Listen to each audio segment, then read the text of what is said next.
Chapter 3,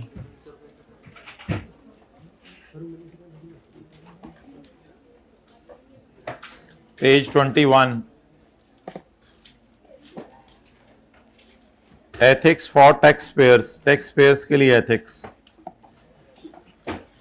morality behind tax compliance. आप दोनों इनको चुप करा दें प्लीज, इनको कह दें मैं बोल रहा हूं। आप दोनों खड़े हो जाएं स्टूडेंट्स, आप दोनों जल्दी जल्दी करें ना, आप दोनों खड़े हो जाएं जो बातें करी थी आपसे पीछे हुआ है। आप, हाँ जी बिल्कुल, आप दोनों खड़ी हो जाए, जल्दी हो ना, तो पूरी क्लास का टाइम ज़ाया करें, बातें किए जा रहे हैं, मैं बोल रहा हूँ ऊपर से आप दोनों बातें करी हैं, ऐसे हैरान हो रही हैं जैसे बातें नहीं कर रहे थे। भाई ये कैमरे में रिकॉर्डिंग दिखा देना, height of anything. There are 3 approaches to ethics, ethics में 3 अप्रोचेस हैं फॉर टैक्स कंप्लायंस, टैक्स को फॉलो करने के लिए, विच आर एज अंडर, जो कि नीचे दी गई हैं। यूटिलिटेरियनिज्म, यूटिलिटेरियनिज्म, बैठ जाए, एक अप्रोच है जो कहती है कि असल में टैक्स जिस वक्त लोगों ने देना हो तो उस 3 किस्म के माइंडसेट के लोग आपको मिलते हैं।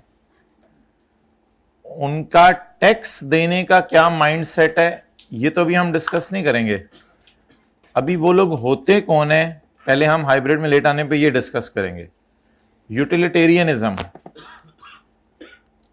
ये एक अप्रोच है जो हमें बताती है कि खुशियों की बात करें, greatest happiness across the population, लोगों में खुशियों की बात करें कि लोग खुश हों।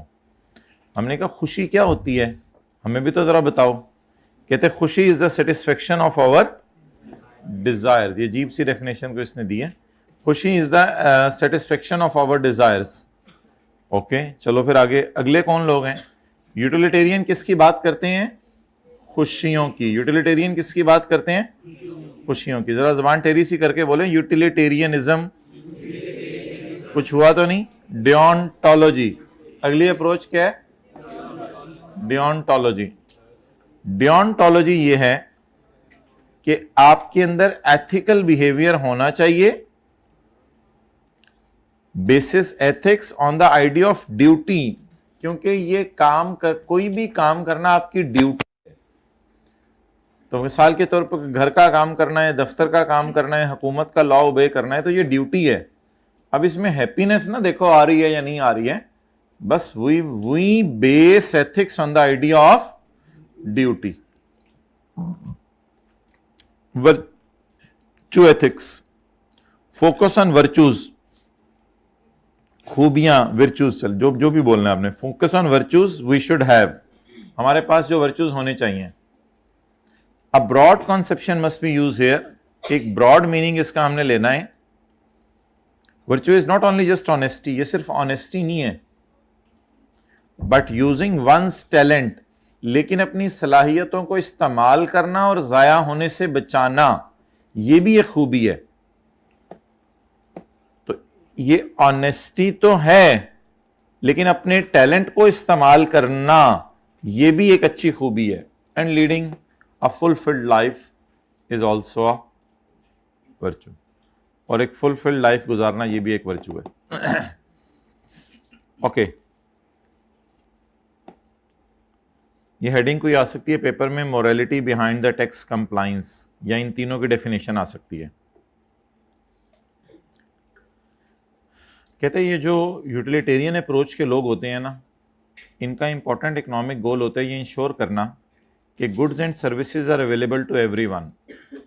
क्योंकि ये खुशियों की बात करते हैं तो इनका ख्याल है कि गुड्स एंड सर्विसेज अवामुन नास को अवेलेबल होनी चाहिए। जब गुड्स एंड सर्विसेज अवामुन नास को अवेलेबल होंगी तो ऑब्वियसली लोगों के अंदर खुशियां होंगी और एक डिसेंट लाइफ गुजारेंगे। जी हाइब्रिड में लेट आ जाएं, वेलकम जी। वैसे क्लास के बाद आके बताइएगा डेली लेट आने की वजह, तो हमने आधा तो पढ़ लिया आज का। यूटिलिटेरियन ज़्यादा हो गई। Utilitarian compliance level, compliance level होता है लॉ को मानने का जज्बा, उर्दू में लिखें लॉ को मानने का जज्बा। यूटिलिटेरियन कंप्लायंस लेवल, लॉ को मानने का जज्बा, विल बी बेटर, वो काफी अच्छा खासा होता है। क्यों? असल में ये लॉ को इसलिए मानते हैं कि ये लोग कहते हैं लॉ को मान के टैक्स जमा कराओ। जब ये कहते हैं टैक्स जमा कराओ तो टैक्स जमा करा के हुकूमत के पास पैसा आएगा, फिर हुकूमत लोगों के दरमियान सहूलतें बांटेगी। तो बोलें utilitarian compliance level will be better. Law को मानने का जज्बा इनका ज्यादा होगा। Why? Because there is a greater need of resources for general public and country, so pay tax, so they will. ये तो समझने के लिए लिख रहा हूं, पेपर में तो नहीं लिख के आना। पेपर में तो वही लिखना है जो किताब में लिखा हुआ है। किताब में कहीं गलती हुई मैं खुद बता दूंगा, ये टेस्टों में आप लोग लिख के आए होते हैं। डेंटिस्ट या डिओन्टोलॉजिस्ट?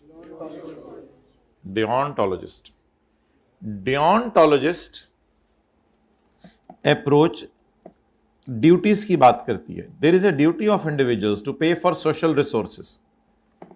ये कहते हैं भाई हम तो टैक्स इसलिए जमा कराते हैं। आप दोनों खड़े हो जाए, प्लीज स्टैंड अप। भाई जल्दी जल्दी जल्दी जल्दी जल्दी, भाई आप इधर हो जाओ, आपको नजर आता रहे। हद होती है। अब हाइब्रिड में बारी है खड़े करने की।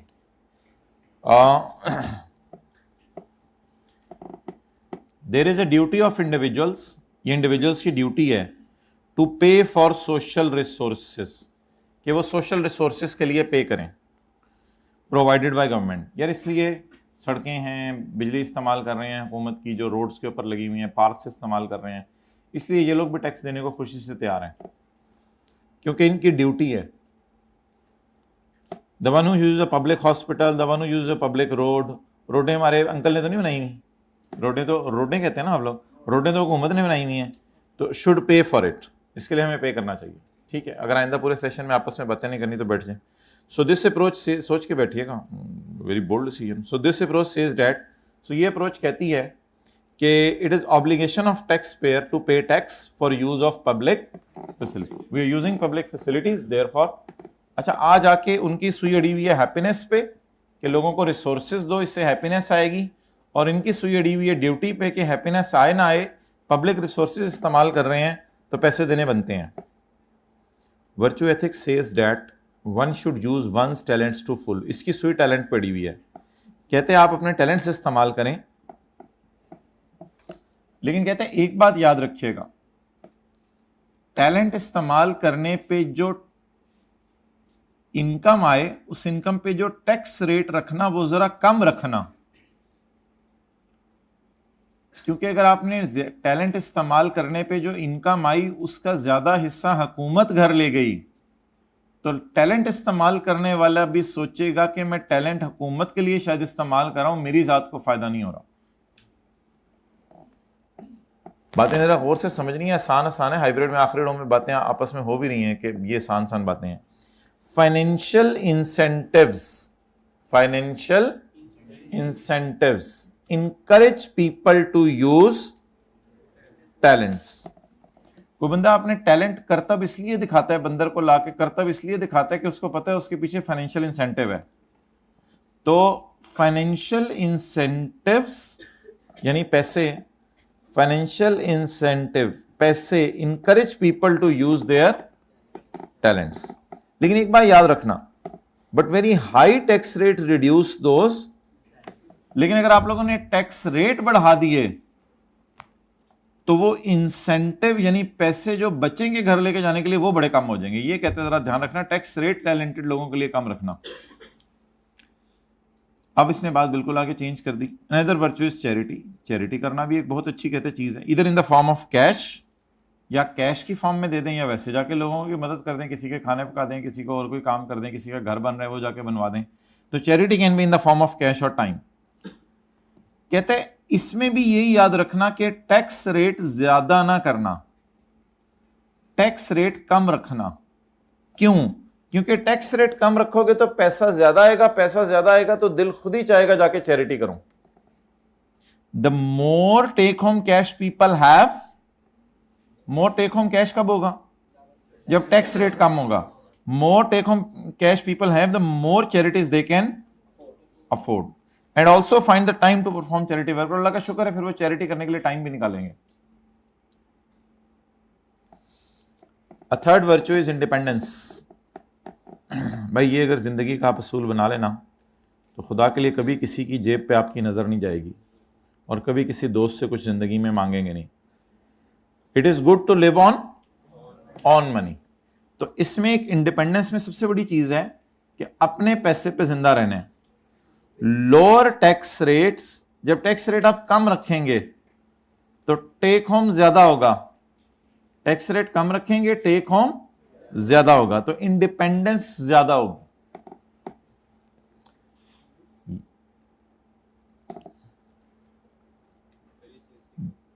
भाई एसी का जरा टेम्परेचर 25 पे कर दें।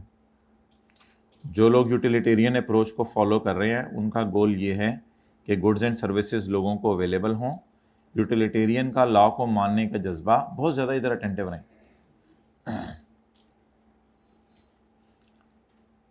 यूटिलिटेरियन का लॉ को मानने का जज्बा बहुत अच्छा होगा क्योंकि बहुत ज़्यादा लोगों में चीज़ों की ज़रूरत है। डेओंटोलॉजिस्ट कहते हैं ये हमारी ड्यूटी है क्योंकि इंडिविजुअल सोशल रिसोर्सेज इस्तेमाल करते हैं, तो इसलिए जो हॉस्पिटल रोडें वगैरह आप इस्तेमाल करते हो उनका टैक्स पे करो ताकि आप पब्लिक फैसिलिटीज़ की पेमेंट कर सको। ये लोग कहते हैं कि आप अपने टैलेंट इस्तेमाल करो, पैसे इनकरेज करते हैं लोगों को टैलेंट इस्तेमाल करने पे, लेकिन अगर ज़्यादा टैक्स रेट हो गया तो फिर वो पैसे तो कम हो जाएंगे। एक और खूबी है चैरिटी, चाहे पैसों की फॉर्म में चाहे टाइम की फॉर्म में, जितना पैसा आपके पास ज़्यादा होगा उतना आपको चैरिटीज़ करने को दिल भी चाहेगा और उसके लिए टाइम भी निकालेंगे। और अगला खूबी है independence. It is good to live on one's money. अगर टैक्स रेट हम कम कर देंगे तो इंडिपेंडेंस क्या हो जाएगी, बढ़ जाएगी। अब हम टैक्स लेने के लिए गए क्योंकि हमने पाकिस्तान में सिक्योरिटी बेहतर करनी थी, हेल्थ केयर बेहतर करनी थी, एजुकेशन सर्विस बेहतर करनी थी, तो सबसे पहले हम यूटिलिटेरियन के दरवाजे पे गए।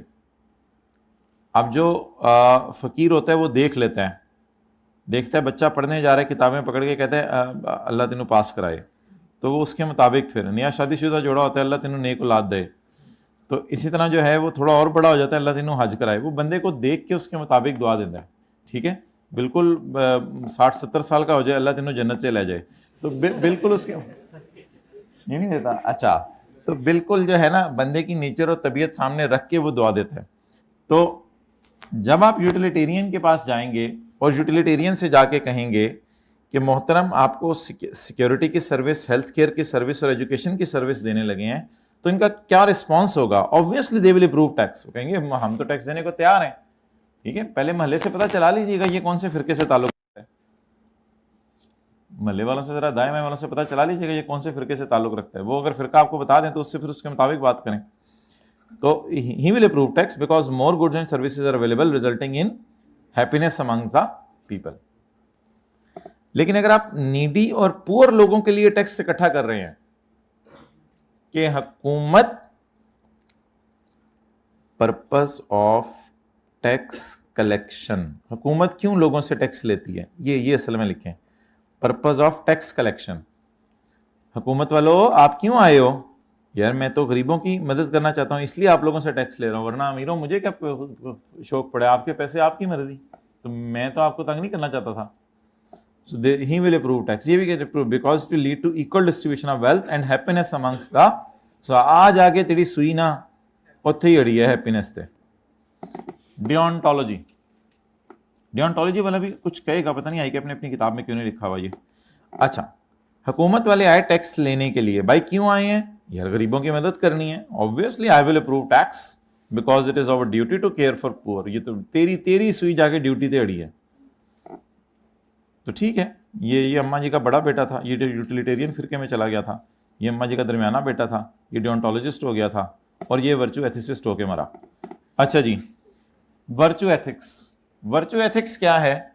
वर्चू एथिक्स ये है कि वर्चू एथिसिस्ट के घर जाके नॉक नॉक किया, नॉक नॉक हम टैक्स लेने आए हैं ताकि लोगों की सेहत बेहतर हो जाए, आप भी कांगड़ी पिलवान है, इंशाल्लाह आपकी भी सेहत बेहतर होगी, तालीम तो आप में है ही नहीं बिल्कुल, नहीं इस तरह की बातें नहीं करनी। तो इन मकसद के लिए आप टैक्स लेने गए, obviously I will approve tax, मैं तो टैक्स देने को तैयार हूँ because this will enable people to lead prosperous lives.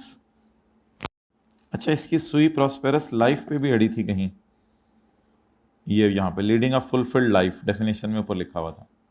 Prosperous lives and utilise, अच्छा तेरी सुई पे टैलेंट पे भी अड़ी हुई है। और जाहिर बात है लोगों में सेहत होगी तो टैलेंट इस्तेमाल करेंगे ना। डॉक्टर्स हॉस्पिटल में बैठ के तो नहीं अपने टैलेंट इस्तेमाल करेंगे मोबाइल के ऊपर। तो सेहत होगी तो टैलेंट इस्तेमाल करेंगे, लोगों को तालीम होगी तो टैलेंट इस्तेमाल करेंगे, वरना फिर दूसरे टैलेंट इस्तेमाल करेंगे अगर तालीम नहीं देंगे तो वो नहीं बताने। तो helping the needy and poor with tax money, हम गरीबों के लिए टैक्स लेने आए हैं। हाँ हाँ मरहबा मरहबा बेगम, इनको टैक्स दो अपनी चूड़ी बेच के। Will approve tax because taking care of बदकिस्मत लोग is in itself a खूबी, ये तो खुद बहुत बड़ी खूबी है कि बदकिस्मत लोगों की मदद करना। तो ज़बरदस्ती सबसे ही हमने अप्रूवल ले ली है, वैसे डिसअप्रूव किसी ने भी नहीं किया था, पता नहीं क्या लॉ है, सबसे ही अप्रूवल ले लिया हमने, उनको उनके मुताबिक चला के।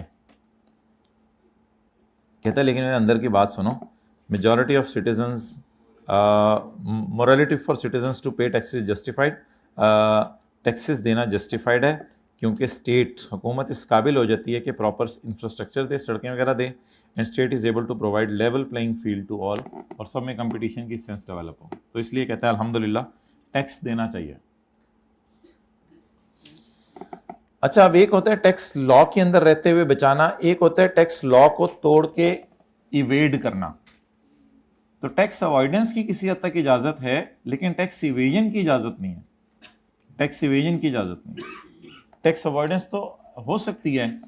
आपको पता है कि कंपनीज का टैक्स रेट 29% है और इंडिविजुअल्स का हाईएस्ट रेट 45% तक भी जाता है। तो आप फिर क्या करें? आप जो है, आपको पता है कि मेरी इनकम बहुत ज्यादा चली जानी है और मेरे पे 45% रेट लगना है, तो आप अपने आप को कंपनी के तौर पर रजिस्टर करा लें। ये लॉ के अंदर रहते हुए टैक्स बचाने। आप जल्दी जल्दी अपना काम 180 डेज में समेट के बाहर के मुल्क चले जाएं, क्योंकि अगर आप 183 डेज रुक गए तो रेजिडेंट बनने का ये नुकसान होगा कि आपको पाकिस्तान फॉरेन इनकम्स दोनों पे टैक्स जमा कराना पड़ेगा। तो ये दो तरीके हैं, मैंने आपको मिसालें दी टैक्स बचाने की, ये टैक्स बचाने के तरीके हैं, ठीक है, कोई मसला नहीं। सिमिलरली आपने फिक्स एसेट बेचने, आपको पता है बहुत बड़ा गेन आना है, तो फिलहाल मेरे पास पैसे नहीं है, तो 29 जून को ना बेचें फिक्स एसेट, 2 जुलाई को बेच दें फिक्स एसेट। शेयर बेच 29 जून को ना बेचें, 2 जुलाई को शेयर बेच दें, आपको टैक्स बच जाएगा। वो अगले साल देना पड़ेगा, फिलहाल बच जाएगा, अगले साल अरेंज कर लें तो नहीं देते पैसे। तो लॉ के अंदर रहते हुए कहते हैं टैक्स बचाएं, टैक्स अवॉइड करें, कोई मसला नहीं, इवेड ना करें, मारे ना जानबूझ के। In recent year tax avoidance is considerable public concern, कहते हैं आजकल तो बहुत ज़्यादा लोग इसमें चाहते हैं कि टैक्स बचना चाहिए। It is a compliance with law, कहते हैं अल्हम्दुलिल्लाह ये कंप्लाइंस है लॉ से। मैं ये नहीं कहता कि ये लॉ को ब्रेक कर रहे हैं ये लोग। दो एग्रेसिव और एब्यूसिव अवॉइडेंस, तो इवेजन की तरफ ही ले जाएंगे ना फिर। दो एग्रेसिव और abusive avoidance as opposed to simple tax planning. Tax planning कर लो, इसने मुकाबला लगाया ना, एज अपोज का मतलब होता है वर्सेस। एग्रेसिव या एब्यूसिव अवॉइडेंस का मुकाबला करो सिंपल टैक्स प्लानिंग से, तो टैक्स प्लानिंग अलाउड है। एब्यूसिव अवॉइडेंस तो इवेजन की तरफ ले जाएगी आपको। Which seek to comply with the letter of law, tax planning law की थीम को पकड़ती है और लॉ की थीम को पकड़ के बिल्कुल कोई गलती नहीं करती। लेटर ऑफ लॉ का मतलब होता है लॉ की थीम, जो लॉ मेकर चाह रहे। टैक्स इवेजन क्या है? When someone acts against the law. बहरहाल भाई, tax evasion is an illegal practice when individuals, यूपीज and companies unlawfully avoid the payment of tax. In tax evasion, they pay intentionally conceals the true state of affairs of tax authorities. It is punishable under the law. Example, income छुपाना, income किसी और head में डाल देना, और income किसी और head में डालने से गलत हो जाता है ना। आप प्रॉपर्टी में डाल देंगे तो रिपेयर अलाउंस माइनस होगा, अदर सोर्स में डाल देंगे तो पूरी रिपेयर माइनस होगी, अदर हेड में डालने से चीज़ें बदल जाती हैं। Claiming excess deductions, claiming wrong tax credits, ये सारा का सारा इवेजन है। लेकिन अवॉइडेंस क्या है? It is a legal use of law to one's own advantage to reduce the amount of tax, जाहिर बात है। It is up to taxpayer whether his business is started as a partnership or a company। ये तो आपकी अपनी मर्जी है, जैसे मर्जी बिजनेस खोलें, इसमें कौन सा आप लॉ एवेड कर रहे हैं। In case of partnership tax rates is lower than that of company. Partnership के केस में tax rate is lower than that of company. असल में ये अब वैसे ऐसा नहीं है, लेकिन अगर पार्टनरशिप कमा रही है 10-12 लाख तो फिर तो ठीक है ना। फिर 10-12 लाख में मेरे ख्याल से, पता नहीं आप देख लें, 5-10% रेट था। लेकिन अगर आप 15-20 लाख कमाएं तो रेट 20-25% तक चला गया था, लेकिन अगर कंपनी है तो 29 है। तो अगर एओपी कम कमा रही है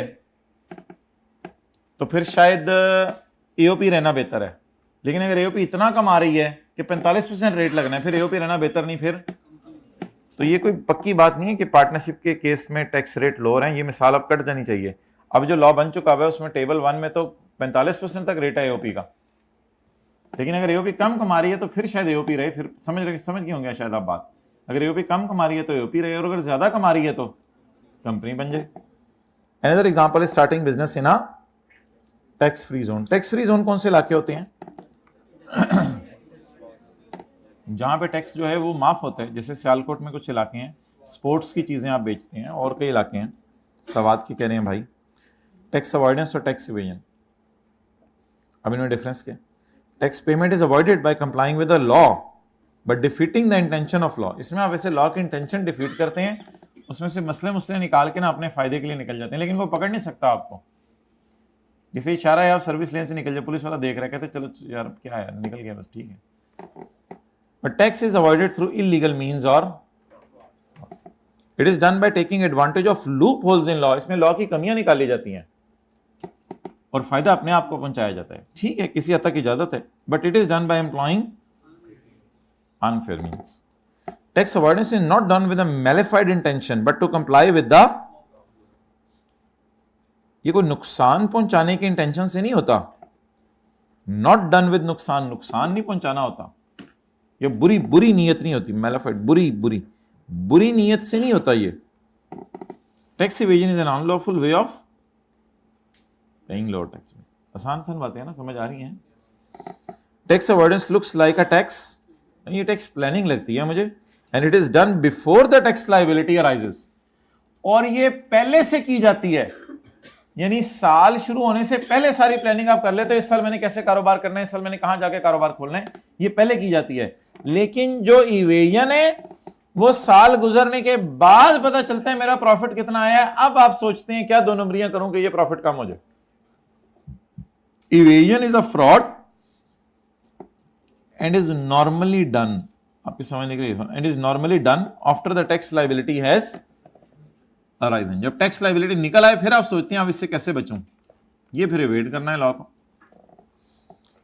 अगर आप चैरिटी दे दें तो टैक्स बच जाएगा, ये तो लॉ के अंदर रहते हुए टैक्स बचाना है, ये तो बिल्कुल मुनासिब है। इसमें तो मेरे ख्याल से आप लॉ के इंटेंशन भी डिफीट नहीं कर रहे, ऊपर जिसने लस लिखी, इसमें तो आप लॉ की इंटेंशन भी डिफीट नहीं कर रहे। आपका दिल चाह रहा है चैरिटी दें, टैक्स माफ करें।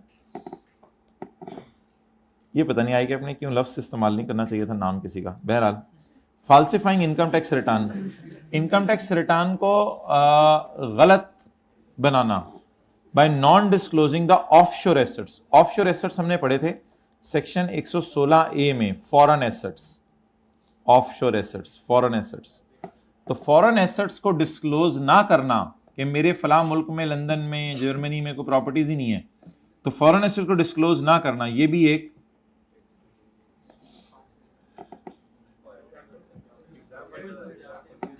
एग्जाम्पल्स नीचे 3 आ रही हैं। Mister A is in the business of selling shoes, A जूते बेच रहे हैं, उसकी सेल है 20 मिलियन, वो सारे पैसे लॉकर में रख लेते हैं ताकि टैक्स वालों से छुपा ले।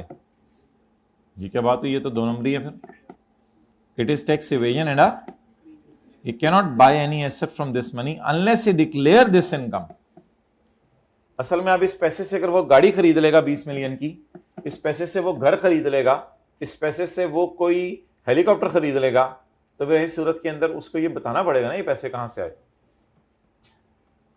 नेक्स्ट, मिस्टर बी ने 50 मिलियन कमाया है, उसने डिक्लेयर किसको करते हैं पैसे? एफबीआर को। He declared only that income which is verifiable from the bank। FBR को सिर्फ कौन सी इनकम बताइए? हाइब्रिड में second row, sight of anything, ये क्लास सोने के लिए नहीं है। जी वैसे दाई भाई वालों को भी कुछ कोई वो नहीं होता कि however he declared only that income।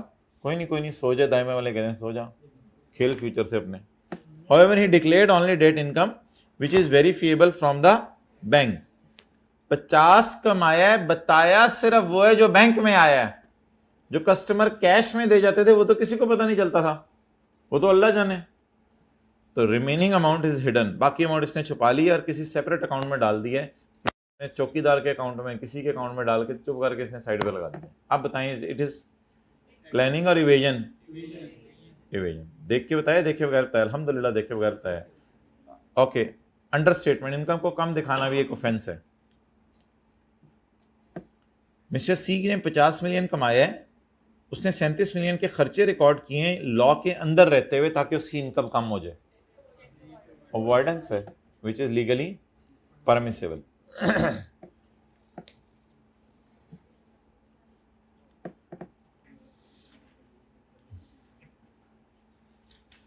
चलें न्यूमेरिकल निकाल लें।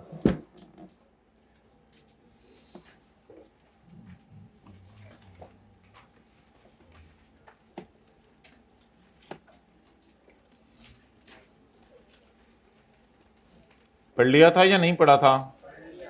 पढ़ लिया था। आज मुझे कोई याद करा दे, 4-5 बजे ही आपको मैं न्यूमेरिकल ढूंढ के बता दूंगा। अच्छा ऑनलाइन वालों, ये ऐसा करो, 5 मिनट वीडियो पॉज करके ना 10 मिनट ये न्यूमेरिकल पढ़ लो। इनको तो मैंने मैसेज करा दिया था पढ़ने का, आप लोग भी 10 मिनट पढ़ लें। Mohammad Askar owns an restaurant taking the name pharmaceutical products manufacture कर रहे हैं।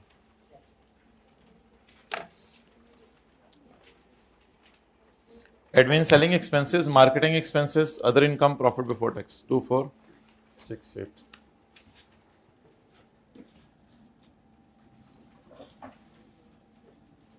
जी भाई, प्रॉफिट कितना है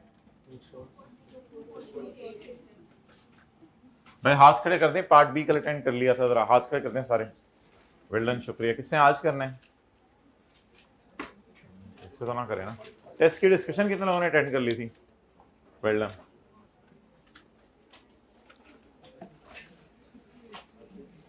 रॉ मटेरियल है 78 लाख का, जिसपे कोई टैक्स भी नहीं कटा।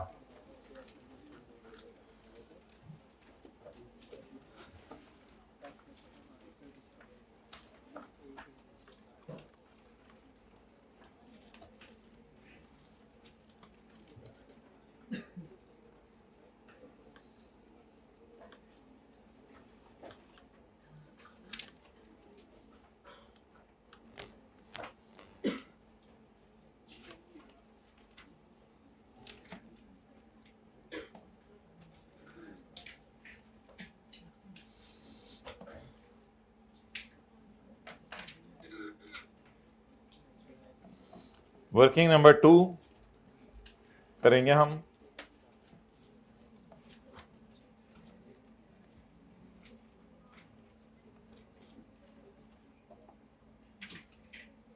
What is the purchase on which tax is not deducted? Total purchase तो कहीं दी नहीं सवाल में, कल के सवाल में दी हुई थी। हाँ जी, तो बस यही होगा टोटल। टोटल और कहीं दी नहीं सवाल में, तो यही टोटल होगा। कल के सवाल में तो दी हुई थी ना, इस परचेज पे टैक्स नहीं काटा, टोटल परचेज इतनी है। अब और टोटल परचेज दी नहीं हुई तो क्या करें? इसी को टोटल परचेज ले लें। 20% ऑफ व्हाट इज लोअर? तो लोअर इज, ये फिगर डिसअलाउड देती है या अलाउड देती है? ये फिगर डिसअलाउड देती है, अलाउड देती है? चलें जी वर्किंग नोट करें। वर्किंग 2 बनाएं अगले सफे पे।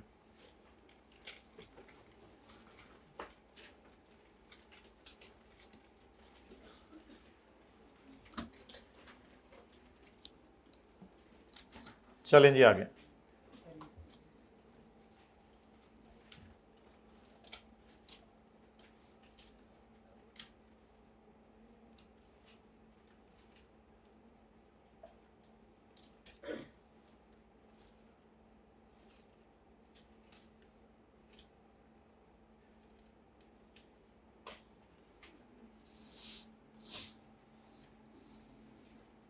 जी कितना डिसअलाउ करें?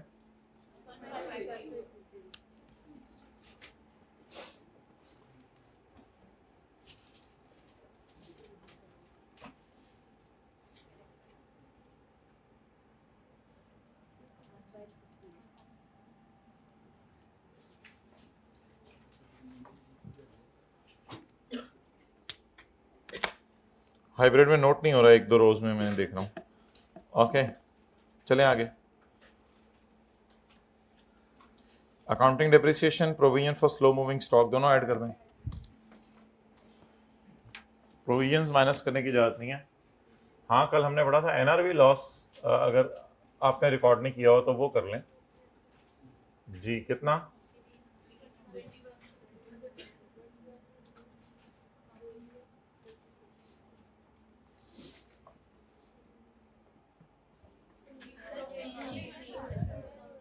जब मैं उधर था तब बताना था ना, जब मम्मी किचन से आ जाए तब वो ये लाना था, खुद जाके फिर ले आए, खुद आके कर देते सही। जब उधर था तब बोला नहीं, अजीब वैसे।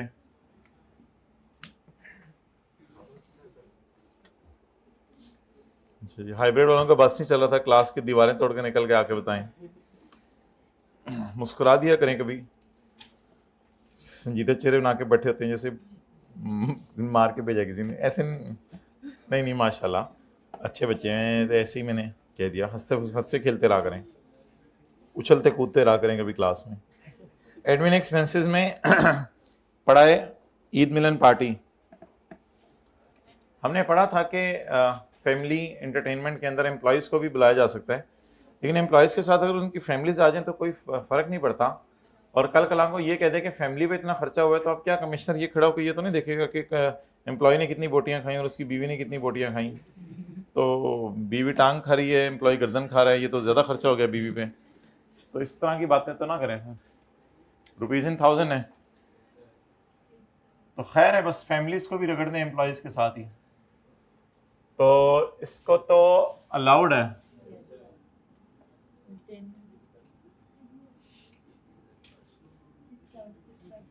जी बिल्कुल, आप लिखाइएगा, मैंने नहीं लिखना। ईद मिलन 0 माइनस हो चुका है, दोबारा माइनस कर दें ना करें। या तुमने लंबी कहानी सुनाई है, पढ़ लेते हैं तेरे कहने पे। 12,35,000 पेनल्टी पे की है कस्टमर को, तो बस अलाउड है। ये तो गवर्नमेंट को पे करें तो नॉट अलाउड है ना। और कहानी तो पढ़ लेना यार, उसकी इतने महीने से कहानी बनाई है उसने।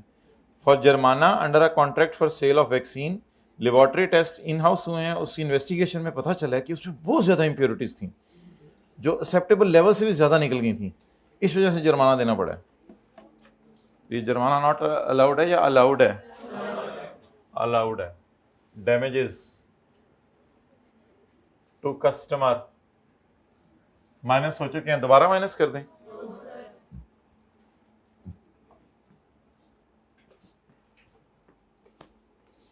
नेक्स्ट,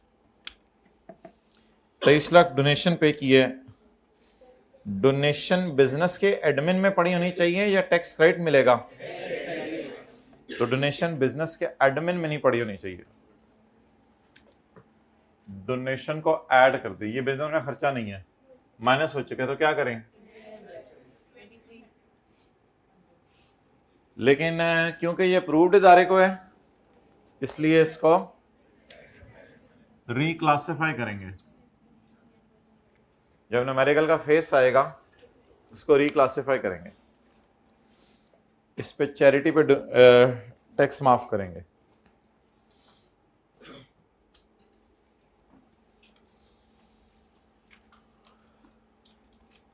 अच्छा माजरत भाई, वो टेस्ट 8 का सोल्यूशन दोबारा आपसे कल शेयर हुआ है? उसमें कोई एओपी पे सरचार्ज नहीं निकला हुआ था, एक तो छोटी छोटी इस तरह की चीज़ें थी, वो मैंने देख के ज़रा दोबारा सोल्यूशन अपलोड कराया है। और उस सोल्यूशन में ये भी देख लीजिएगा चलिए वो आप देख के आए, उसमें एओपी के न्यूमेरिकल में एक आपसे बात करनी है टैक्स रेट्स की, वो कल कर लूँगा। नेक्स्ट जी, मार्केटिंग एक्सपेंसेस में एक तोहफा दिया है हमने 5 लाख रुपए का। कोई नहीं, तोहफा दे सकते हैं सेल्समैन को, सेल्समैन आपका जो है वो बिजनेस का एम्प्लॉय होता है, कोई मसला नहीं। तो मार्केटिंग एक्सपेंस में 5 लाख का आपने तोहफा दिया है। तोहफा कैश में दिया है एक सेल्समैन को, क्योंकि उसने टारगेट एक्सीड कर दिया था। तो अब सवाल यह है कि मार्केटिंग एक्सपेंस 5 लाख रुपया कैश में पे हो सकता है या नहीं हो सकता, इसके ऊपर थोड़ी डिस्कशन कर लेते हैं। सेक्शन 21 का एल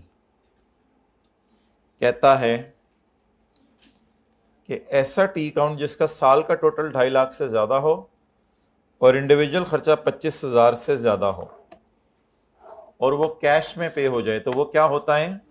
नॉट अलाउड। तो मार्केटिंग एक्सपेंस इंक्लूड, तो मार्केटिंग एक्सपेंस का साल का टोटल कितना है?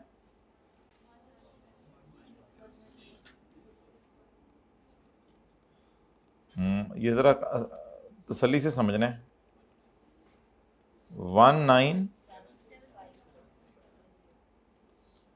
तो ये 2.5 लाख से ज्यादा है, ये 2.5 लाख से, और इसमें जो इंडिविजुअल पेमेंट है वो 25,000 से और किस में पे हो गई है? डेट्स वाई ये अलाउ है या डिसअलाउ है? डिसअलाउ। तो ये नोट कर लें, ये डिसअलाउ है। वो मैं उसकी तरफ आने लगा हूं। मार्केटिंग एक्सपेंसेस वैसे तो अलाउ होते हैं, लेकिन एक पॉइंट और है, उसकी तरफ मैं आने लगा हूं मैं, सब्र।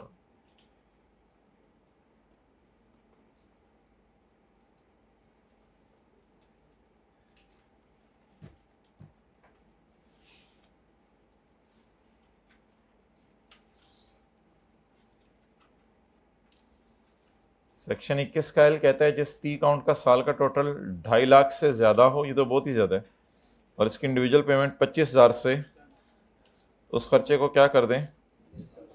डिसअलाउ।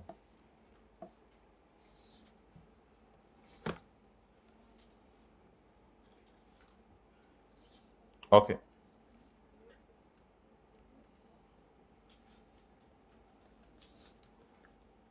तो ये डिसअलाउ है।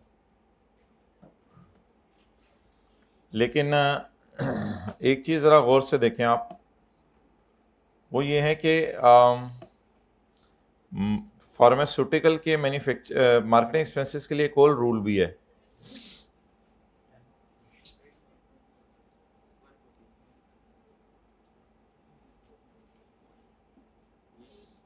पेज 140, पेज 140 कहता है मार्केटिंग एक्सपेंसेस को एडवर्टाइजमेंट भी कहते हैं। ये ना अलाउड की फिगर देता है, एक्चुअल और 10% ऑफ सेल, एक्चुअल और 10% ऑफ सेल। तो अब हमें एक वर्किंग करनी पड़ेगी, that is working number 3। Marketing expenses are allowed at lower of, marketing expenses allowed होंगे lower of. Can you tell me the actual?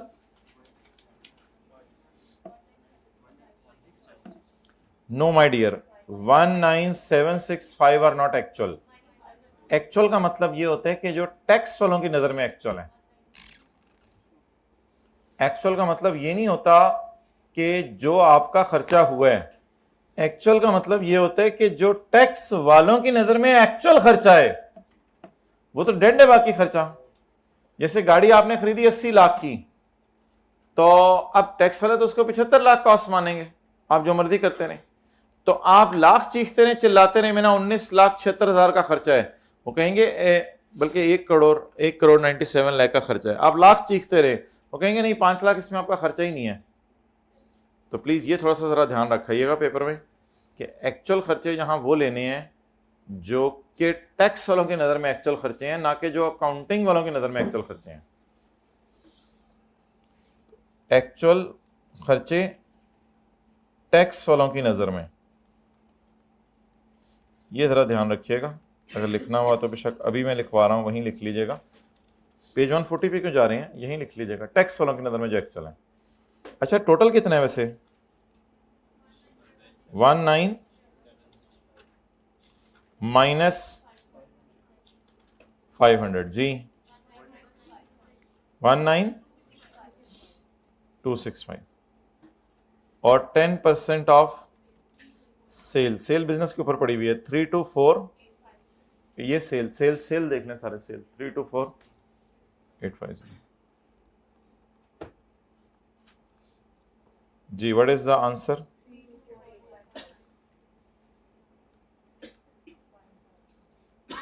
.5 कैसे? मेरे तो ख्याल से 0.5 नहीं होगा।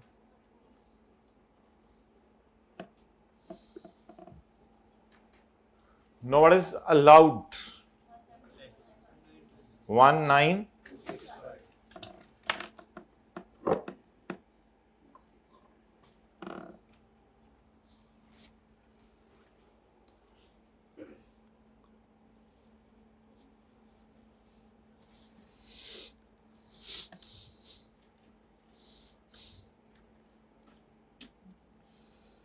अच्छा, डिसअलाउड कैसे निकालते हैं? टोटल माइनस,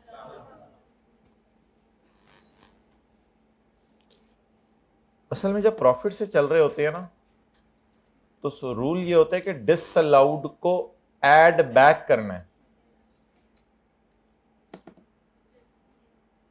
जब प्रॉफिट से चल रहे होते हैं तो रूल ये होता है कि डिसअलाउड को ऐड बैक करना है। तो डिसअलाउड को ऐड करना है, तो what is total? Total is as per question, total is as per tax rules, नहीं उसमें से डिसअलाउ करना है ना, तो टोटल तो काउंटिंग वालों का होगा। What is total? What is allowed? So what is remaining?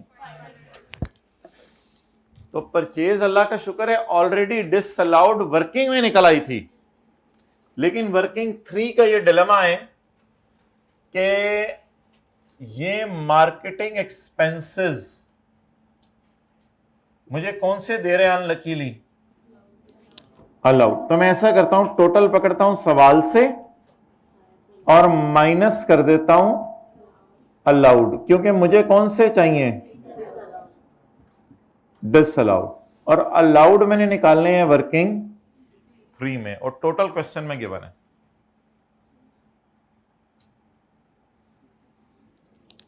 Ji, what is total as per question?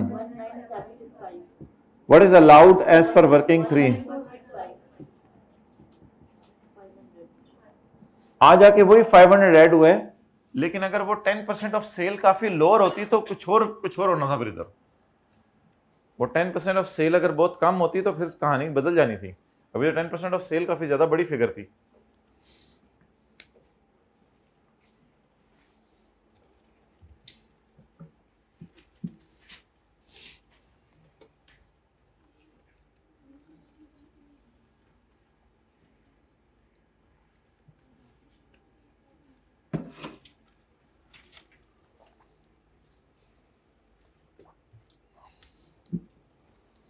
Okay, let us discuss it again.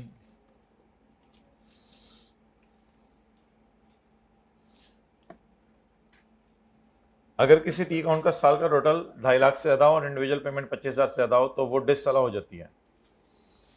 लेकिन इस पे एक और लॉ की प्रोविजन भी लगती है, वरना तो मैं डिसअलाउ से 5 लाख को करके ऐड करके चला जाता, बस फिर सवाल खत्म हो जाना था।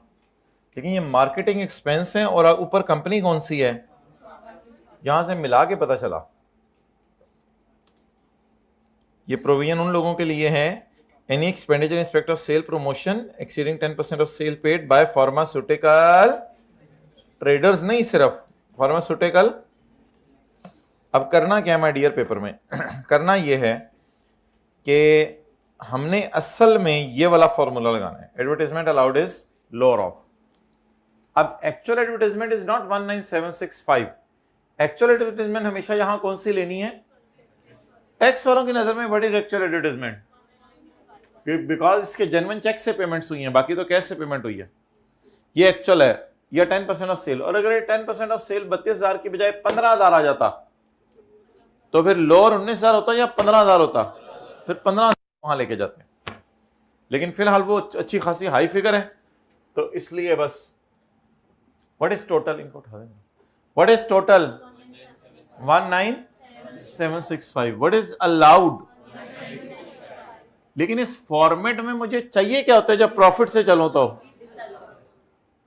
Disallowed is equal to total minus allowed.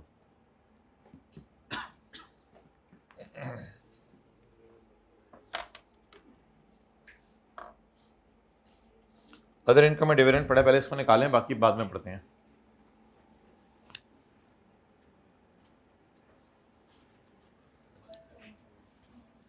174।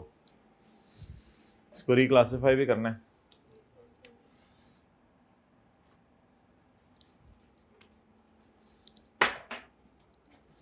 Next, ये अमाउंट नेट है after deduction of income tax at the rate of 15% and ज़कात 30,000। इसमें कितने अमाउंट्स माइनस हुई हैं? 2। This amount was received after deduction of 2 things.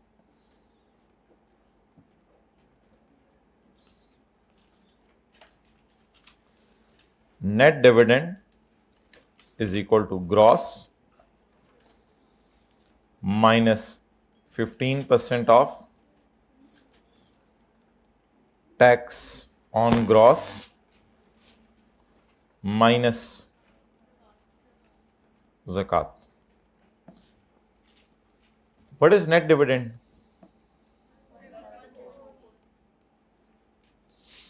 X minus 15% of X, क्योंकि gross dividend ही given ना, minus zakat.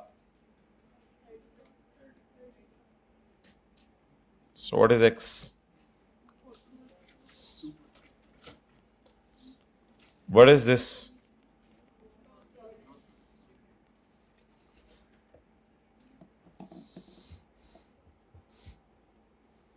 जल्दी note करें। This amount was net of 2 things. Number 1, 15% tax and zakat.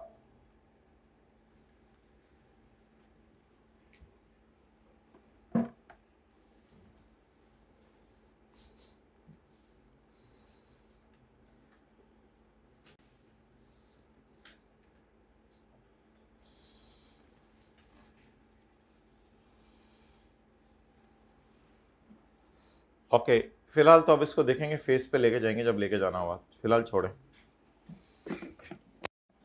आगे गेन ऑफ 6,60,000। जब federal government 60% share खरीद ले तो ये सिक्योरिटी बन गई या ये प्राइवेट कंपनी के शेयर्स बन गए?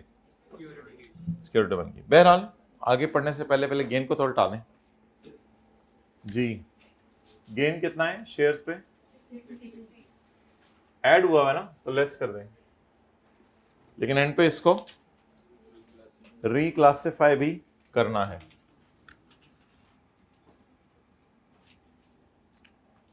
फेस के ऊपर जाके इसको रिक्लासिफाई करना है।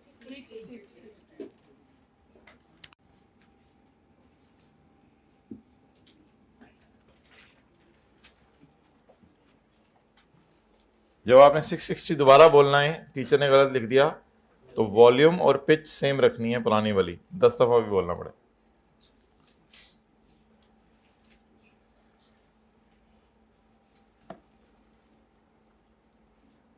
ये सिक्योरिटीज के गेन में जाएगा क्योंकि ये फेडरल गवर्नमेंट ने शेयर खरीदे हैं, तो ये पब्लिक कंपनी है। एक सेकेंड हैंड प्लांट आपने फ्रांस से मंगवाया 25 लाख रुपए का। शुक्र है इसकी पेमेंट को खर्चों में नहीं डाला, वरना कल की तरह इसकी पेमेंट भी उल्टानी पड़नी थी। तो फर्दर इंफॉर्मेशन है, यानी एडमिन सेलिंग में पड़ी नहीं हुई। देखें ये पेमेंट एडमिन सेलिंग में पड़ी नहीं हुई, अदर इंफॉर्मेशन है ना, ये तो नहीं लिखा हुआ एडमिन एक्सपेंस इंक्लूड एक्सपेंस, तो इसका मतलब है ये अल्लाह का शुक्र है खर्चों में नहीं गई हुई। A second hand plant was imported from France at a cost of 2500। ये 2500 की कॉस्ट पर मंगवाया है, मौके पे टैक्स दिया था। अच्छा, टैक्स के साथ ना लिखा हो ना तो ये इनकम टैक्स होता है। रिफंडेबल नॉन रिफंडेबल अलग बहस है, अभी तो मैं टैक्स का नाम बता रहा हूं। ये टैक्स क्या है? और भाई कस्टम ड्यूटी नॉन रिफंडेबल होती है, बाकी सारे टैक्सेस के साथ ना लिखा हो तो रिफंडेबल होता है। रिफंड का मतलब है एंड पे इसका टैक्स रेट दे देंगे हम। यार प्लांट के मंगवाने पे कौन सा टैक्स होता है? अजीब सी मोंगी है। प्लांट के ये क्या मोबाइल यूज करें भाई? प्लांट के मंगवाने पे कौन सा टैक्स होता है? प्लांट चीजें बनाए और चीजें बेचे उस पर टैक्स होता है। प्लांट मंगवाने पे टैक्स ले रहे हो तो कोई नहीं, ये इंशाल्लाह हम रिफंड कराएंगे साल के एंड पे हुकूमत से। हाँ, अगर प्लांट के मंगवाने पे कस्टम ड्यूटी पे करें, उसको मैंने कहा था एसेट की कॉस्ट में डाल दें। अब बताएं इस 2500 में ये 150 पड़ा हुआ है या नहीं पड़ा हुआ? नहीं पड़ा हुआ, बस ये कटा है, उसने ये लिखा है। अगर लिखा होता कि with holding tax of 150 included in 2500, तो फिर कल की तरह मैं माइनस करता, जिस तरह सेल्स टैक्स उसमें पड़ा हुआ था। तो ये पड़ा हुआ है, या अल्लाह का शुक्र है आज अलग है, तो आज फिर अब इसको डाल लें या इग्नोर कर दें। लेकिन न्यूमेरिकल के एंड पर इसको जरा टिक कर लें या जो मर्जी कर लें, याद रखिएगा न्यूमेरिकल के एंड पे इसको माइनस करना है। ये टैक्स ऑलरेडी आपका हुकूमत के खजाने में पहुंच चुका है, इसी को पहुंची हुई सरकार कहते हैं, पहले ही पहुंची हुई है। तो ये 1.5 लाख पहले ही हुकूमत के खजाने में पहुंचा हुआ है। नहीं फील हो रहा तो फील करा देता हूं। विद होल्डिंग टैक्स वाज कटा, इंपोर्ट स्टेज पे टैक्स कटा होगा, वो इंपोर्ट स्टेज पर हुकूमत के बंदों नहीं काटा होगा ना, तो वो अपने पास रखा हुआ है। और लॉजिकल सी बात है, प्लांट खरीदने पे कौन सा टैक्स होता है? प्लांट खरीदने पे तो कोई टैक्स नहीं होता। हाँ, प्लांट से चीजें बनाएं और बना के बेचें, उस पर टैक्स होता है। इनकम कमाने पे टैक्स होता है, चीजें खरीदने पे तो टैक्स नहीं होता। कल के प्लांट को बेचेंगे, गेन आएगा, उस पर भी टैक्स होता है। तो ये टैक्स याद रखिएगा, सेल्स टैक्स की तरह रिफंडेबल है। लेकिन सेल्स टैक्स कल हमने न्यूमेरिकल के फेस पे माइनस नहीं किया था, क्योंकि वो सेल्स टैक्स के अंदर जाके रिफंड मिलना है। लेकिन ये कौन सा टैक्स है आज? ये न्यूमेरिकल के फेस पे जाके इंशाल्लाह माइनस करेंगे। लेकिन इसको ऐसा की कॉस्ट में ना डालें, निकाल दें, निकालना भी नहीं, क्योंकि पड़ा नहीं हुआ। बातें ज्यादा तो नहीं होंगी।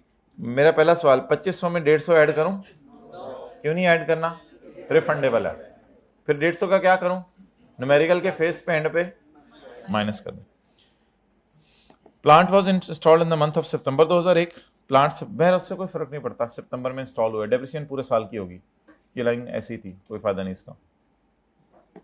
असल में हमारा 2002 साल है ना, तो सितंबर 2001 हमारा साल ही बनता है। ये सितंबर 1 जुलाई 2001 से हमारा साल शुरू हो चुका हुआ है ना। हमने इंस्टॉलेशन, ओए होए, इंस्टॉलेशन एडमिन में डाल दी है और कुछ नहीं डाला। क्या डाल दिए? इंस्टॉलेशन एडमिन में डाल दिए। अच्छा जी, वर्किंग नंबर 5, प्लांट की कॉस्ट कितनी थी? 2500। सबर 2500। बाकी एक गलती हुई है, उसको सही कर लेते हैं। वो ये गलती हुई है कि इंस्टॉलेशन को खर्चों में डाल दिया। खर्चों में जानी चाहिए या एसेट में जानी चाहिए? तो क्या करें? खर्चों में पड़ी हुई है तो इसे उल्टा दें,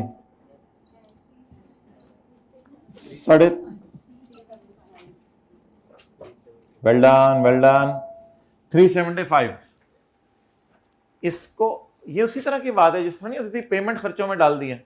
ये प्लांट के लिए पेमेंट है, पूरा 2500 जमा 375 खर्चों में डाला है या खाली इंस्टॉलेशन खर्चों में डाला है?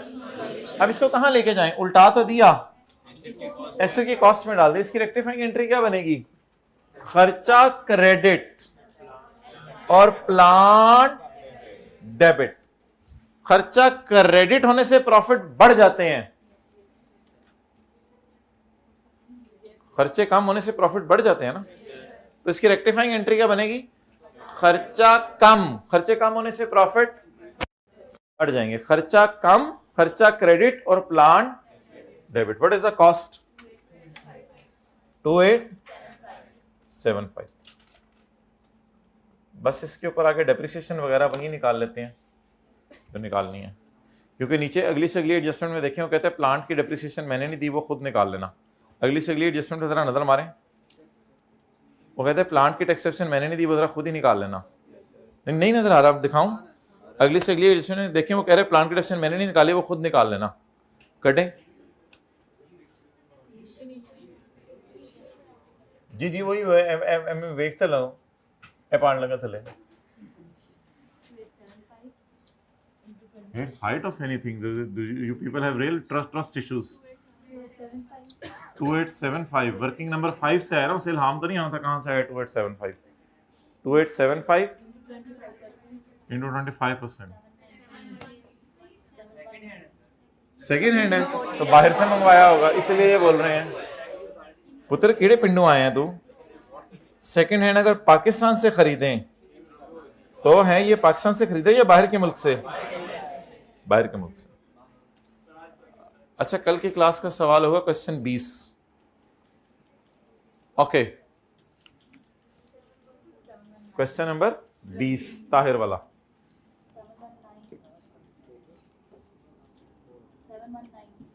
719 मैं कोशिश करूंगा याद रहा, होमवर्क में डाल दूंगा। टैक्स डिप्रिसिएशन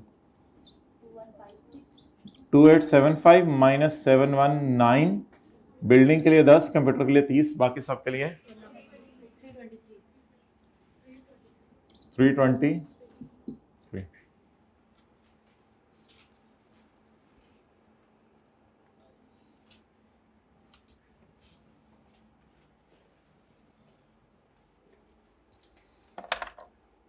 मुराकबे से बाहर आ जाएं, हाइब्रिड में क्लासें चल रही हैं। Okay,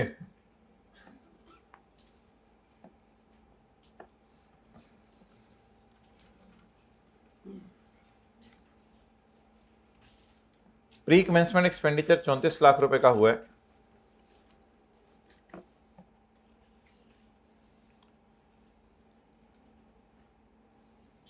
pre commencement expenditure 34 lakh रुपए का हुआ है। इसको तो 20% करके माइनस करना ना। प्री कमेंसमेंट एक्सपेंडिचर 34 लाख का हुआ है। ओए P&L में डाल दिया पिछले साल। P&L में कब डाल दिया? असल में हमारा ईयर है ना 31 दिसंबर 2000, ये है हमारा ईयर एंड, ये है असल में। तो माजरत, वो मैंने 1 सितंबर आपके सामने बोला था, फिर स्टिल वो हमारा साल ही था, वो बता देता हूं आपको कैसे। तो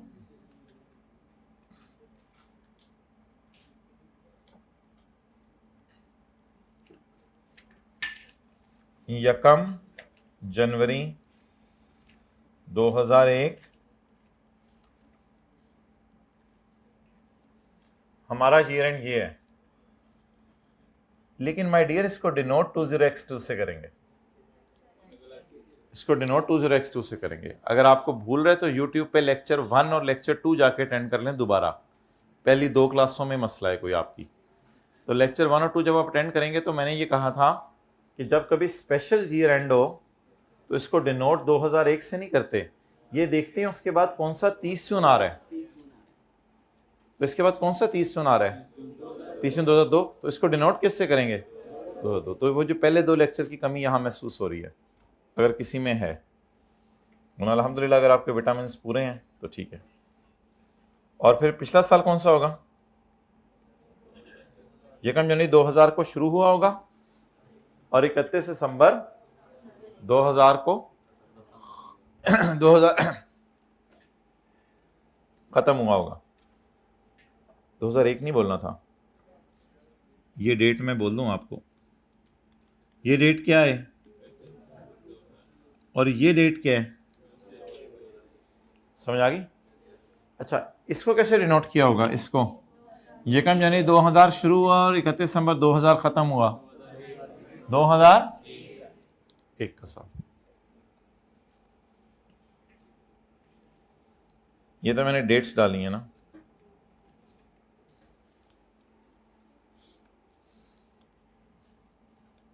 तो पहले वाले साल की डेट्स ऊपर डाल देते हैं और दूसरे वाले साल की डेट्स नीचे डाल देते हैं ताकि बात जरा क्लियर हो जाए। नोट करें जल्दी।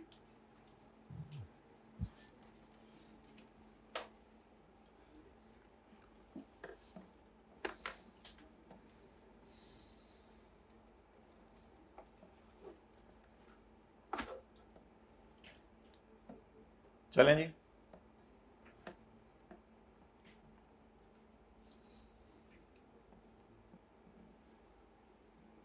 तो वो प्लांट इधर हुआ था, क्या कहते हैं, सितंबर में इंस्टॉल हुआ था 2001 में, तो पूरे साल की डिप्सन आनी थी। अच्छा, रिक्वायरमेंट में क्यों 2002 लिखा हुआ है? हमारा तो ईयर एंड 31/12/2001 है। पहली लाइन में लिखा हुआ है हमारा ईयर एंड 31 दिसंबर 2001 है, लेकिन रिक्वायरमेंट में क्यों 2002 लिखा हुआ है? मेरे ख्याल से तो आपने नोट डालना था कि data is of 2001 and requirement is of 2002, so no need to solve. पूरे नंबर आ जाने थे। अच्छा आगे चलें। प्री कमेंसमेंट एक्सपेंडिचर 34 लाख रुपए का किया है, वो P&L में डाल दिया है। क्या प्री कमेंसमेंट एक्सपेंडिचर P&L में जाना चाहिए या 20% P&L में जाना चाहिए? However, for tax purposes इसको अमोर्टाइज करना है 5 सालों पे। 5 सालों का मतलब वही 20% है। 5 सालों का मतलब और क्या होता है? 20% ही होता है। तो कहते हैं टैक्स पर्पस के लिए इसको 20% पे अमोर्टाइज करो, लेकिन वैसे हमने P&L में डाल दिया। अब क्या करके क्या करें? उल्टा के क्या करें? उल्टाने का मतलब ऐड करके कितना माइनस करें? 20%। Well done. इससे कितने लोग एग्री कर रहे हैं? फिर मैं एक दूसरा सवाल पूछता हूं, ऐड करके कितना माइनस करें? कितने लोग कहते हैं सिर्फ माइनस करें? जी वेल डन, ये लोग सही है। हाइब्रिड में जरा हाथ खड़ा करें, कितने लोग कह रहे थे जो माइनस करें सिर्फ? जी, सिर्फ पहली रो सही है, बस दूसरी भी। तो भाई सिर्फ माइनस करेंगे क्योंकि ये पिछले साल के P&L में गया है, हमारे साल के P&L में गया ही नहीं, तो उल्टाएं कैसे? Pre commencement expenditure were charge to P&L for the पिछला साल। ये पिछले साल के P&L में गया था, तो पिछले साल की जब टैक्स कैलकुलेशन की होगी तो अल्लाह का शुक्र है 3400 उल्टा कर 20% माइनस किया होगा। देखिए ये उसी तरह सवाल है ना कि सॉफ्टवेयर पिछले साल खरीदा था, उसकी पेमेंट खर्चों में डाल दी, तो वो तो पिछले साल चलेगी ना। हमारे साल तो खर्चों में गई नहीं कि मैं उल्टाऊं। हमारे साथ कैसे उल्टाऊं? मुझे किसको उल्टा रहे हो? है ही नहीं बंदा, है ही नहीं वो फिगर, तो क्या उल्टा रहे हो आप? तो उल्टाएंगे या सिर्फ रिकॉर्ड करेंगे?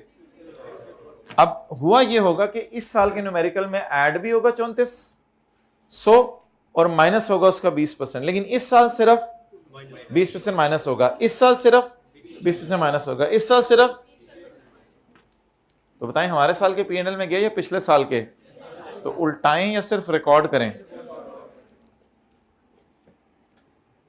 और अगर आपको सही तरीके से टैक्स आता है तो आप जैसे ही उल्टाने लगेंगे एकदम करंट लगेगा आपको, आप कहेंगे चलो फिर इधर ही माइनस ही कर देते हैं, उल्टाने तो दे नहीं रहा। टैक्स अमोर्टाइजेशन सेक्शन कौन सा था? 25 3400 इंटू 20% या 3400 divide by 5, one and the same thing, 680।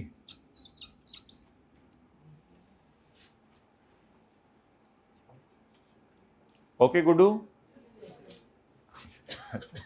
Sorry. Tax taxation for the year other than imported plant is 1900। Tax taxation other than imported plant is 1900। ये क्या है? Tax depreciation on other owned assets. क्या मतलब? Tax depreciation on other owned assets. Plant के अलावा भी तो own करे होंगे ना चीजें, बिल्डिंग, फर्नीचर, कंप्यूटर, पता नहीं क्या क्या पड़ा होता है बिजनेस में। वो तो हजारों एसेट पड़े होते हैं बिजनेस में। नजर मार के देखें भाई कितने एसेट्स हैं। खाली प्लांट ही तो नहीं होता, प्लांट के ऊपर बैठ के बिजनेस हो रहा होता है। भाई बिल्डिंग बनानी पड़ती है और कुर्सियां रखनी पड़ती हैं, या प्लांट पे बैठ के बिजनेस हो रहा है? बिजनेस है क्या है? मेरी बात नहीं सुन रहे होते, कैलकुलेशंस करके रखी होती हैं पहले से। 6647 टोटल कर दें, आखिरी लाइन में पढ़ दूंगा 6647।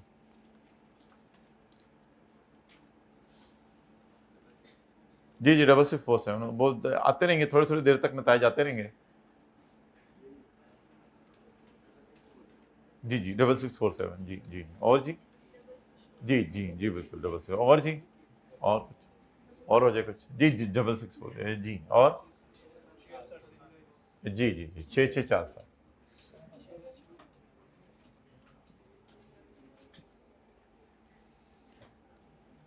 इनकम टैक्स कटा है सेक्शन 153 में और इनकम टैक्स पे किया है सेक्शन 147 में। ये अब कल की क्लास में आपने मुझे याद कराना है कि मैं आपको बताऊंगा सेक्शन 153 क्या है और सेक्शन 147 क्या है। फिलहाल मुझे बता दें इनका करना क्या है। इनकम टैक्स कटा है 14 लाख और इनकम टैक्स जमा करा चुके हैं 2 लाख। इन दोनों का क्या करें? एंड पे जाके क्या कर दें? माइनस। और आई आपको ये दोनों सेक्शंस के नंबर नहीं लिखने चाहिए क्योंकि ये दोनों सेक्शंस आपके सिलेबस में नहीं है, लेकिन अल्लाह का शुक्र है कुछ समझाए बगैर आपको फिर भी बात समझ आ गई थी कि ये जो टैक्स कट चुका है हमारा और जो टैक्स ऑलरेडी हम पे कर चुके हैं इसको न्यूमेरिकल के एंड पे क्या करना है, लेकिन उल्टाएं भी तो सही ना, एक दफा एंड पे माइनस तो बाद में करेंगे, इसको उल्टाएं भी सही। उल्टाएंगे तब जब इसके साथ लिखा होगा ये खर्चों में पा है नहीं पा है, तो फिर क्या करें, बस एंड पे उल्टा के माइनस करें या बस माइनस कर दें, माइनस। कुछ लोग इतना बड़ा जुल्म करते हैं कि उनको उल्टा के मारना पड़ता है, तो कुछ को सामने से ही मारना पड़ता है। अच्छा जी, न्यूमेरिकल का फेस, इनकम फ्रॉम बिजनेस, हेडिंगे हुडिंगे डाल दीजिएगा खुद ही। अब मैं हेडिंग नहीं डालता तो आप लोग भी हेडिंग डाले बगैर शुरू कर देते हैं। 6647 इनकम फ्रॉम, नहीं डोनेशन नहीं, अभी इनकम फ्रॉम डिविडेंड तरतीब से चलें, और income from capital gain, income from other source FTR, bracket में लिखना है डिविडेंड इनकम, और इनकम फ्रॉम सेपरेट ब्लॉक। अच्छा जी, डिविडेंड वर्किंग नंबर 4,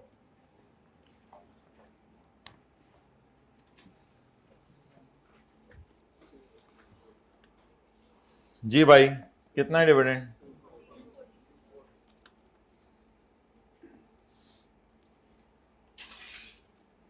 चलें एक दो और फेंकें। 240 डिविडेंड इनकम ग्रॉस,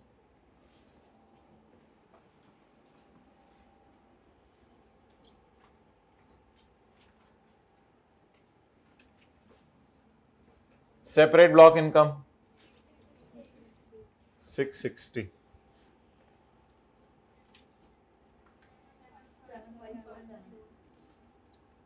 7547।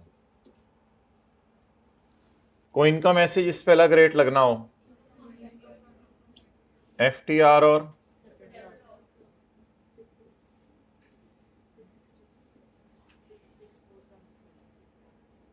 कोई ज़कात, पहले ये बताएं। 6647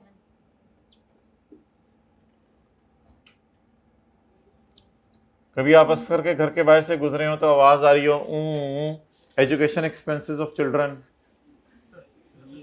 नहीं शादी नहीं हुई कैसे आपको पता है जी? ज़कात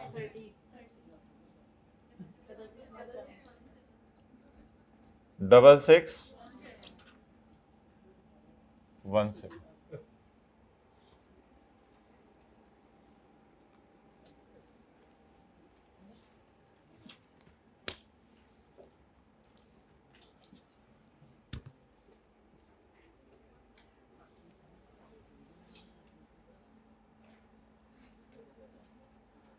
जी नोट हो रहे साथ साथ, हाइब्रिड में नोट हो रहे तो ऐसे कर दें, नहीं नोट हो रहे तो ऐसे कर दें, साथ लेकर मुंह पकड़ के ऐसे ऐसे करवाएं उसको, नोट हो रहा।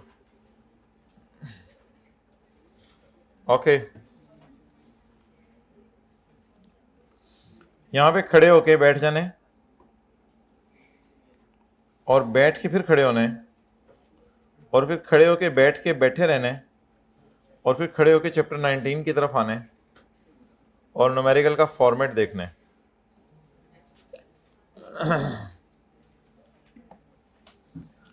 अभी हम ग्रॉस टैक्स लायबिलिटी निकालेंगे।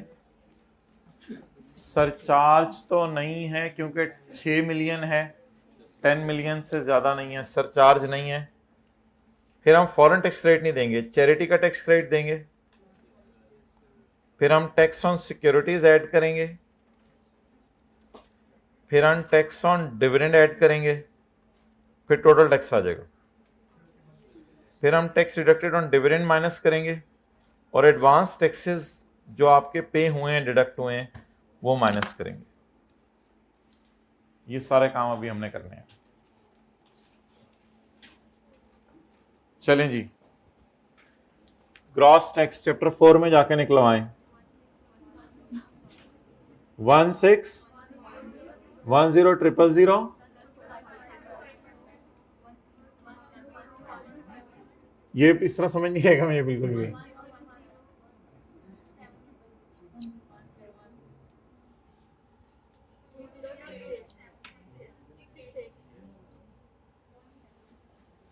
चलें जी, आंखें खोल के क्लास लेनी होती है, ये सबसे बड़ा चैलेंज है आजकल के माशरे का। अच्छा भाई, आप फॉरेन टैक्स रेट माइनस तरतीब तो याद है ना आपको? फॉरेन टैक्स माइनस करें या चैरिटी वाला?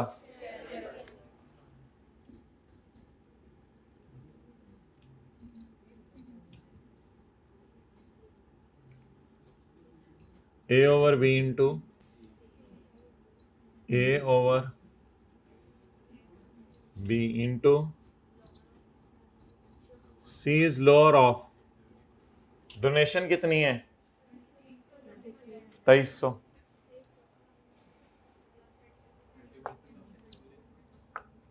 और 30% ऑफ, आज तो मैंने काफी जल्दी बता दिया क्वेश्चन 20 कल करेंगे, तो आप फिर उसको करके आएंगे या देख के आएंगे? और करके आने वाले हाथ खड़ा करें, दे विल डू अल्हम्दुलिल्लाह।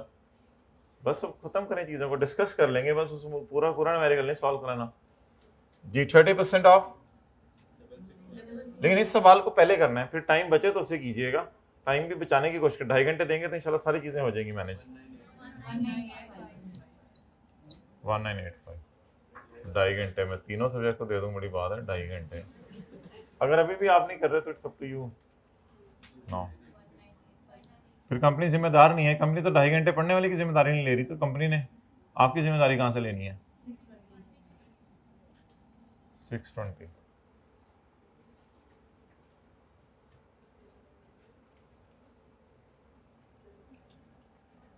कहीं कॉलेज के बाहर लिखा हुआ गारंटेड सक्सेस, किसी में बोर्ड अगर लगा भी हुआ है तो दिखाएं, उसको उतरवाना पड़ेगा। मैं आई एम सीरियस, अगर कहीं ऐसा लग भी गया गलती से किसी की तो वो उतरवाना पड़ेगा प्लीज। तो कैसी कोई बात नहीं है हमारी तरफ। 2068 माइनस 1448। अच्छा, आगे किसी को याद हो क्या करते हैं? सेपरेट ब्लॉक के टैक्स ऐड करते हैं। Add tax on securities.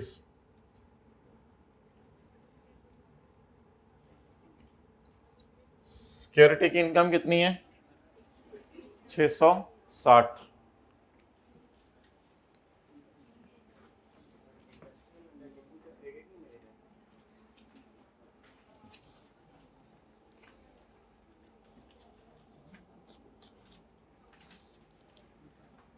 तो मैं बात करूंगा आपसे कर लो, बता दूंगा कल ही तो पूछ लो, ठीक है? अच्छा जी, मोबाइल हाइब्रिड में पहली रो में इसको फेंक दें, इसको मोबाइल को दीवार पे जोर से मारें प्लीज, खुदा के लिए जल्दी करें। दूर जरा, अपने दूर से दूर एक्सेस, दूर, इतना दूर के भूल जाएं लेके जाते हुए। अच्छा, सिक्योरिटीज,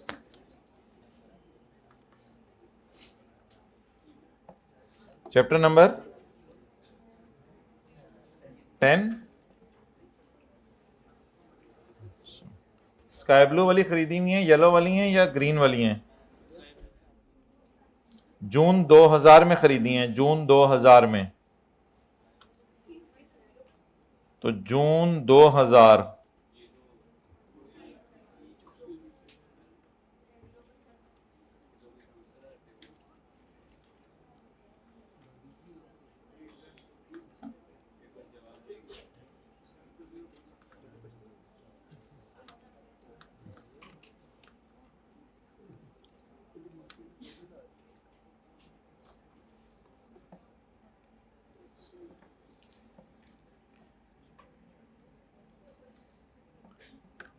असल में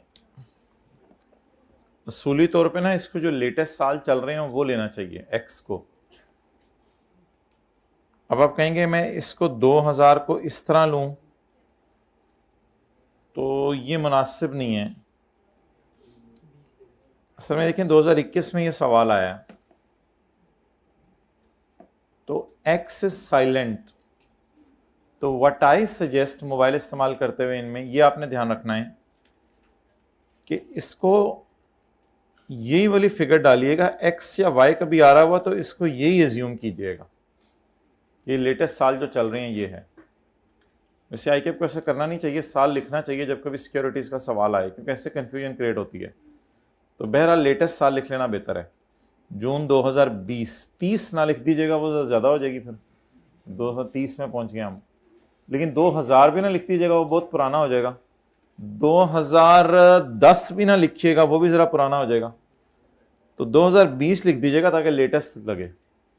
तो जून 2020 में खरीदी हैं, तो जून 2020 में खरीदी हैं। अब जरा ढूंढें स्काई ब्लू है, येलो है या ग्रीन है? स्काई ब्लू है, जून 2020। तो जून 2020 तो इनके दरमियान है, डेट्स वाई मैंने सोल्यूशन में भी रेट लगाया हुआ है 12.5%। तो आज एक नई बात हमने अजीब सी सीखी कि जब वो एक्स का पंगा लेगा तो हम उससे बड़ा पंगा लेंगे, एक्स को लेटेस्ट एज्यूम करेंगे, बहुत नया फ्यूचर का या पास्ट का एज्यूम नहीं करेंगे। सही है, इसलिए इसके साथ 2020 लिखें, फिर ही समझ आएगी, फिर आगे चलते हैं।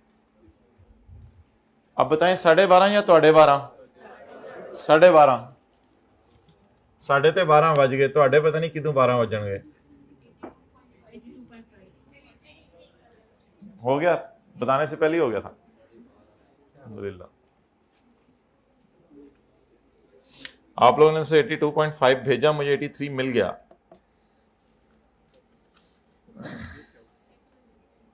अच्छा जी, नेक्स्ट तरतीब याद रखें न्यूमेरिकल की, चैप्टर 19 वाली। एड, टैक्स ऑन, थोड़ी दीवार तोड़ के मैं अंदर जा सकता तो कैमरे का और अच्छा व्यू आपको नजर आता, एड का ADD भी नजर आता। Add tax on dividend 240 36 1567। अब आप माइनस कर दें tax on dividend, separate block minus करने लगे मैं और ज्यादा बैठ जाऊंगा नीचे, कंपनी बैठ गई। टैक्स ऑन डिविडेंड 36, 3 और माइनस करने हैं। Tax on plant, tax under section 153, tax under section 147, ये 3 और माइनस करने हैं। अच्छा जी, टैक्स ऑन प्लांट, प्लांट पे टैक्स कितना, उसको मैंने टिक किया हुआ था ताकि याद रख लूं। और ये आप लोगों ने कहा था ये इनकी वजह कल बतानी है। 1400 और 200।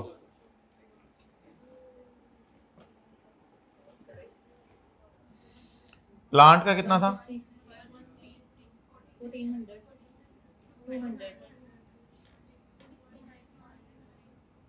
60। टोन जरा सेम रखें, लिखें, बोले 219 नेगेटिव।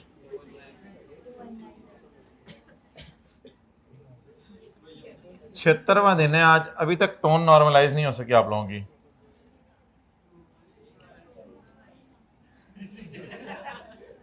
कंप्यूटर नहीं बनना, रिफंडेबल,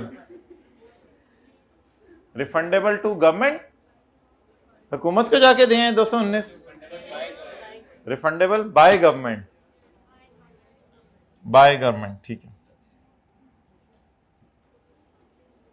ये रिफंड हो जाता है, ये डेड नहीं होता, ये तो हमने ही टैक्स ज्यादा दिए हुए थे।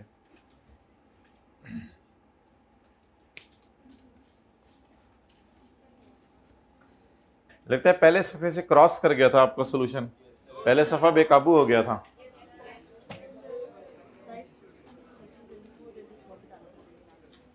क्या बताना है उसका?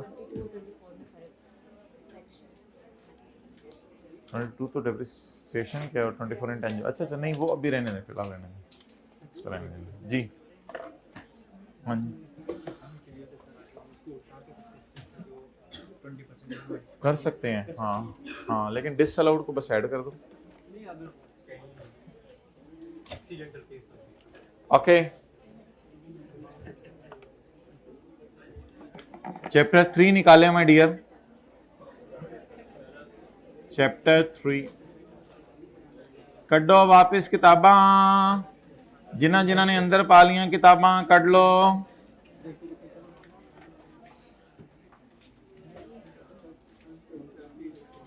अगर आज भी न्यूमेरिकल का मजा नहीं आया तो आपका मजा खराब हो चुका है।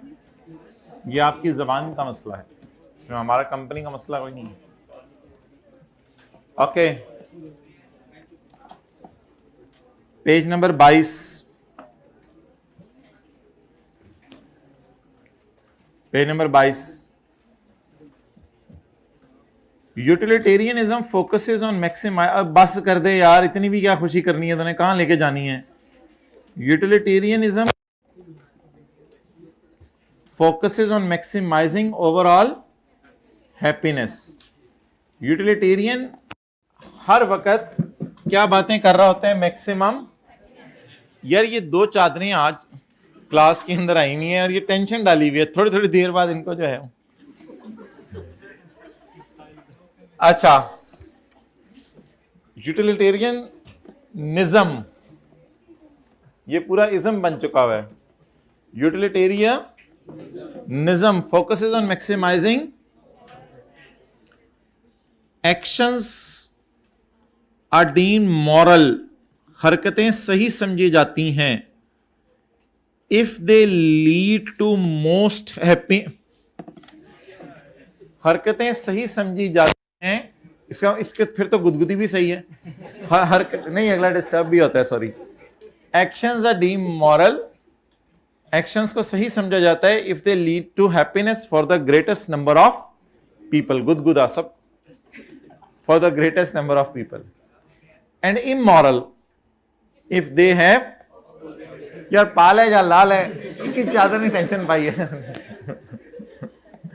If they have the opposite effect, वो एक ही बातों पे डाल के छोड़ दिया यार, चड्डो यार, हद होगी।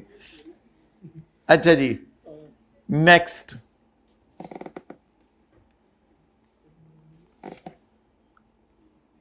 टैक्स अवॉइड करना to keep money in private sector, यानी हमारे पास ही पैसे रहेंगे ना, गवर्नमेंट के पास नहीं जाएंगे, उसको उठाओ। टैक्स अवॉइड करना to keep money in private sector. भाई ये समझना पड़ेगी, ये पैरा समझना पड़ेगा, जरा अटेंटिव हो जाए। टैक्स अवॉइड करना to keep money in private sector may not worry utilitarians. Tax का बचाना इनको कोई नापसंद नहीं है, लेकिन एक एतराज इनको है। ये कहते हैं कि टैक्स के बचाने में एक मसला होता है कि अमीर लोग जिनका ज्यादा टैक्स है वो महंगे लॉयर सीएस हायर करके अपना टैक्स बचा लेते हैं, और गरीब लोग अपना टैक्स बचा नहीं पाते। इसकी वजह से अमीरों को जो खुशी मिलती है वो एक खुशी का लेवल है, उनको खुशी मिलती है, और गरीबों को इस पर गम होता है। मिडिल क्लास को, गरीब ने तो चलो टैक्स ही नहीं देना, 4 लाख से कम वाले ने, 6 लाख से कम वाले ने, तो मिडिल क्लास को इसका गम होता है। अब एक पलड़े में मिडिल क्लास का गम डाला जाए, क्योंकि मिडिल क्लास पाकिस्तान में ज्यादा है, एक पलड़े में मिडिल क्लास का गम डाला जाए और दूसरे पलड़े, फिलॉसफी की क्लास पता नहीं शुरू हो गई है, एक पलड़े में मिडिल क्लास का गम डाला जाए और दूसरे पलड़े में अमीरों की खुशी डाली जाए, तो वो गमों वाला पलड़ा नीचे झुक जाएगा और मेरी हैप्पीनेस फारग हो जाएगी, जिस हैप्पीनेस का मैं सुबह से लगा हूं। तो इस वजह से कभी कभी ये कहते हैं अवॉइड ना भी करो तो बेहतर है, इसलिए अमीरों को समझाते हैं अवॉइड ना किया करो, जाने दिया करो टैक्स, क्योंकि तुम लोग भी टैक्स दो, वो बेचारे लॉयर हायर नहीं कर पा रहे, तो तुमने बड़े लॉयर हायर कर करके ये कर रहे हो। तो जरा समझने की कोशिश कीजिएगा, किताब बाहर रख के। अब भाई ये बात बड़ी इंपॉर्टेंट है, इसलिए एंड के लिए रखी हुई थी, जाते हुए स्वीटनर के तौर पे। Avoiding taxes to keep money in private sector may not worry utilitarian. वैसे तो ये यूटिलिटेरियन वरी नहीं होते, कहते हैं टैक्स बचा लो, लेकिन बट उल्टी बात भी कर दी। But the key concern would be the unfair distribution of burdens caused by the rich. Rich कैसे imbalance create करते हैं? By avoiding the tax, using smart and slim lawyers.